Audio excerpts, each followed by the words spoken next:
Hello, class.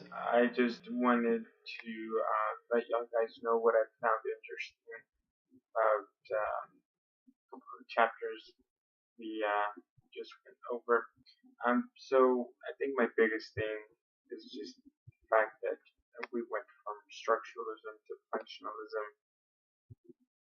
and how functionalism wanted to go beyond what we have already gone through, and I enjoy the fact that they used animals to test behavior, and they really learned a lot of things.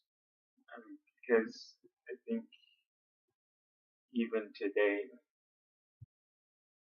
we can teach monkeys, gorillas, or any of those species, among others, but those species to learn a behavior, and we see a lot of human-like characteristics that they have. I think ultimately the one thing that separates us is consciousness, but other than that, um, you can clearly see certain patterns between them and human behavior. And I also like that they started thinking more about consciousness, and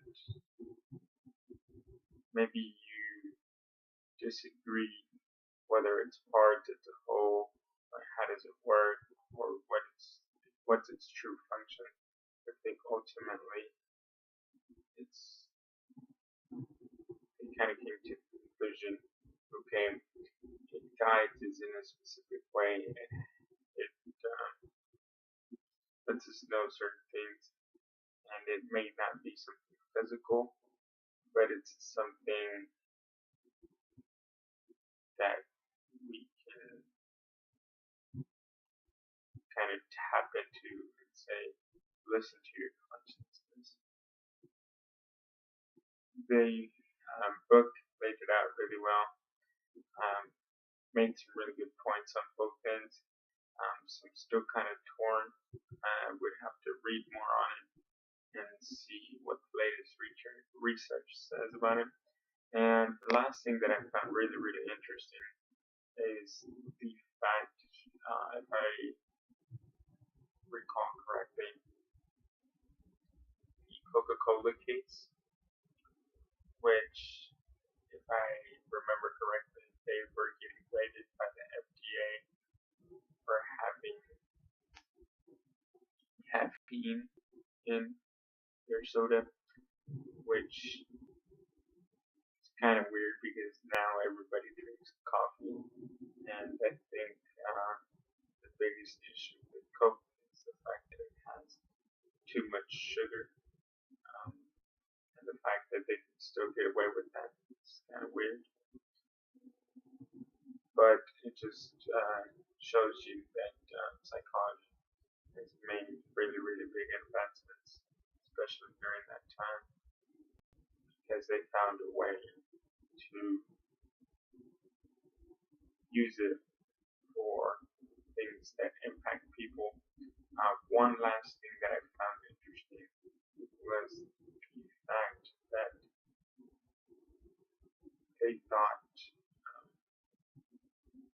white Americans were superior to all the other races.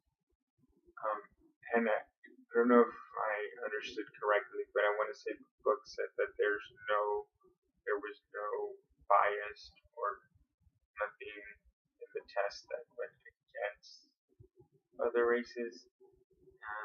I don't necessarily agree with that, although I guess it just depends where you fall on that. And then the other thing that I found interesting is the fact that they didn't want to give women credit for a lot of the work that they did, which is kind of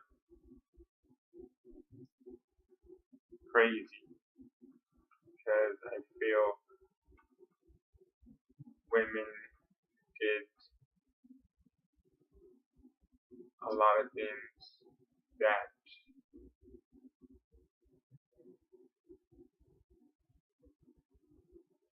you might have not thought at the time were impactful, but they're very impactful. And psychology shows you how it can impact education and how it can still impact immigration. Thank you guys.